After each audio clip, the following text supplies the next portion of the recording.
I am so excited. Today is like one of my favorite days. I've worked really hard setting up my classroom, putting my desks where they need to be, getting things kind of hung up back on the walls and doing a little bit of decorating. But today is my student supply day, and I don't know why I get so excited about it. I love setting up all their new binders, their desks, making everything look all brand new. But I'm super excited today, and maybe it's because I feel like I'm almost done with the setup, and the setup sometimes is a little bit hard. But so today on my agenda is to get my student supplies all set up. My students have flexible seating. I call it semi-flexible seating because they have a base camp, a desk where they store all their stuff and where they start every morning. And anytime we transition, we go back to our base camps. And then we have flexible seating spots that we use for our workshop times. So my students will be constantly moving throughout the day because my whole group instruction is pretty short, which I'll do a whole video on that. But they usually move around quite a bit. So when my students move around, they need to have things portable. That means they can stack up a few things and they can move and they don't have to worry about going back to their desks. So in order to make things portable, my students each have their own pencil pouch. Now I know a lot of people do community supplies. For some reason, I'm not a big community supply fan. And I think one of the reasons is I work really hard to build responsibility and accountability in my classroom.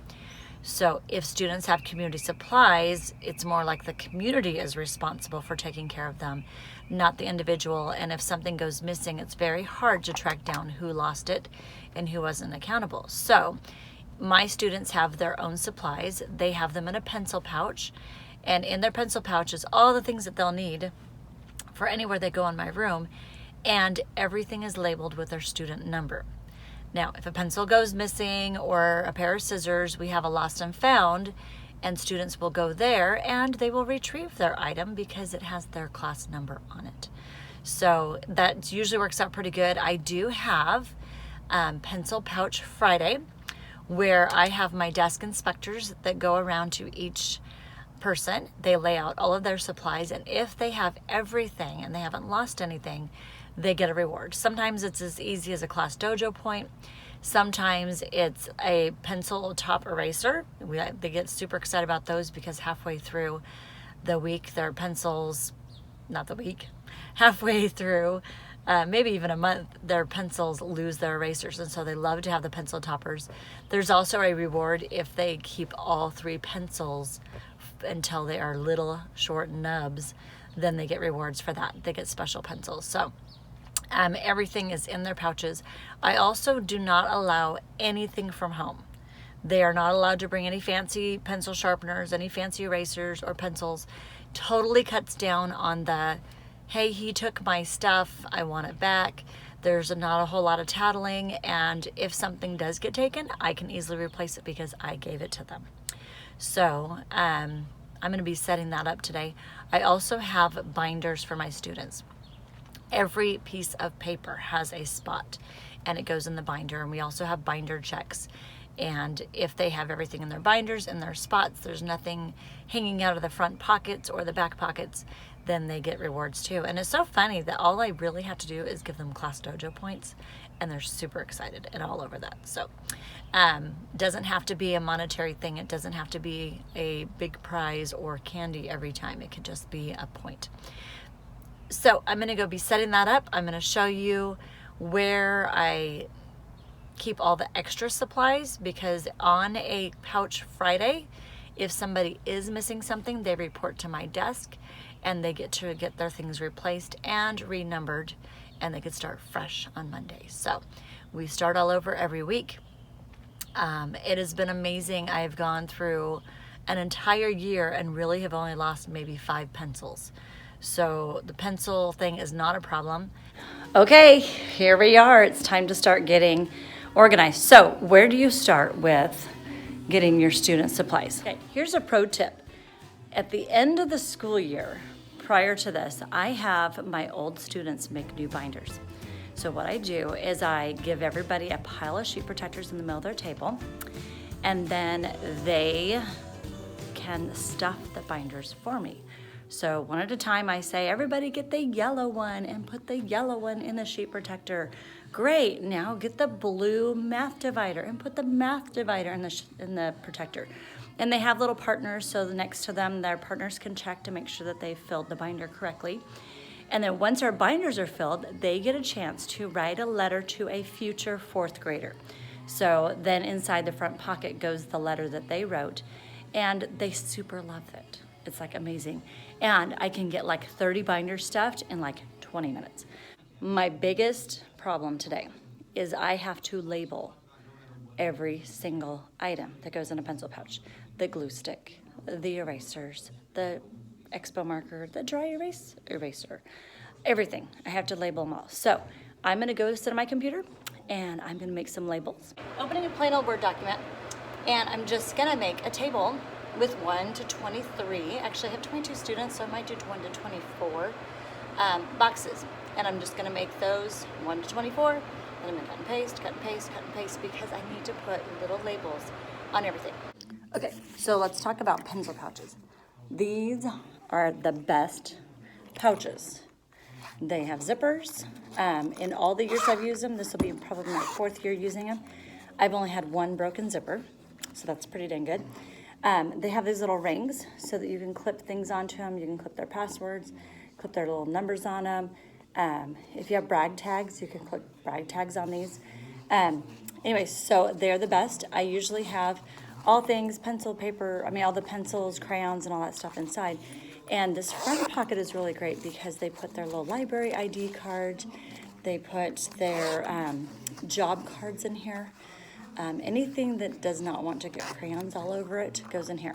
And these are super great too, because my first year I used those cute pencil boxes that everybody uses, and guarantee if a pencil box falls on the floor, it's gonna open and everything is gonna go all over the place. But you have a pencil pouch and it falls on the floor, it will not spill unless you have not taught your students to zip them every time. So seriously, we have like a little contest the first week of school where you open your pouch, get out what you need, and you zip it. And I will have random drawings, and if friends have zipped their pouches, they get a prize. And that prize, again, Class Dojo points. They love them. Okay, so I am going to start hole punching these little laminated numbers that I made for them. And I tried to do my hand punch last night, but oh my gosh, it was really hard. So this works pretty good. See if I can do more than one at a time. So these tags go on the corner of their,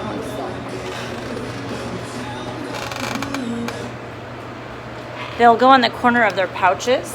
I use one of those clip rings to go in the hole, and it's going to hook on. That way, if there's a pouch floating around the room, it's got a number on it, and we know exactly who it belongs to. We don't have to unzip it and look inside to figure out what numbers everything is labeled. So it's my first step on getting these ready to my video.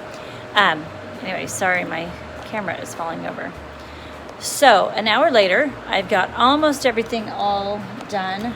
I had some scissors left over from last year, and so I just found those numbers and reused those numbers. I think what I'm going to do is, I'm tired of taping, so I'm going to just Sharpie my pencils next. So you just get a Sharpie, get a pencil. I usually give my students 3 pencils, and so I'm going to write number 1 on 3 different pencils. Okay, so I use these little loose leaf rings. There's 100 of them. I got them at Office Depot. And you just take a little ring. And the glory of these is not very many kids know how to open this. And so they're not going to get opened very often. And just hook them on here. And close, just like that. And do that 24 times. So I wanted to show you where I keep all of my extra supplies. So if my students do need something, they've forgotten something, or they lost it, can't find it with their number on it anywhere, they can come to this cupboard. And in this cupboard, I have all of my overstock, all of the stuff that they could use.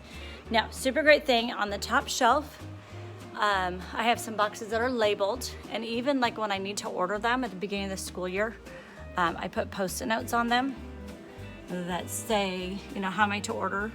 If they don't have a Post-it note on it, I don't have to worry about it because I have plenty. If it's not in the box, I store them back behind. This is the only shelf my students are allowed to touch. So I, with my little fun machine yesterday, labeled all of the pockets.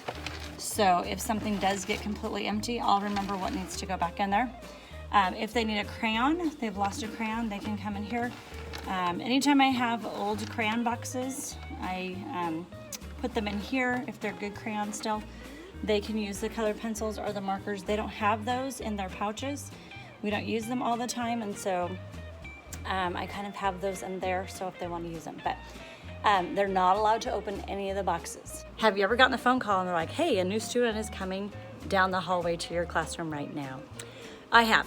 So what do? You have to stop teaching. You have to quickly find a desk and put it in a table somewhere.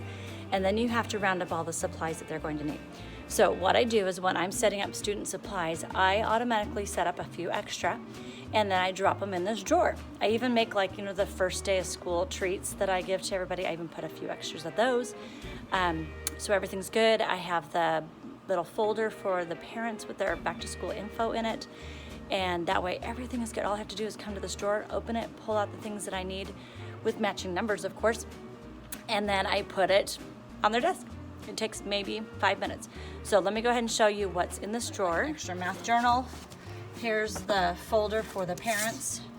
Here's the pencil pouch, has everything in it, all labeled and ready to go.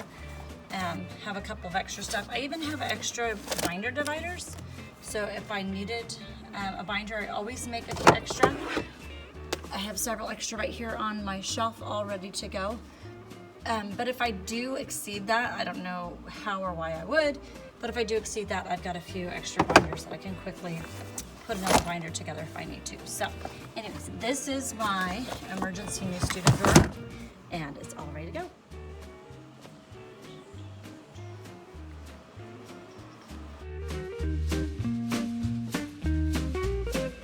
Okay, like serious, I worked from, well, the last couple days I went in at 6 and left at about 2. Today I didn't really get there until about 7:30. It's now 2 o'clock, and oh man, it is 106 degrees out today, and there's no air in my classroom. So I had to get out of there. I did pack a lot of stuff to take home. I got a few signs I need to make. I have to start working on my students' brag tags, but pretty much all of my student supplies are done and ready. Their desks look good. When I come back, I've just got a few things I need to worry about: my birthday wall, my brag tags.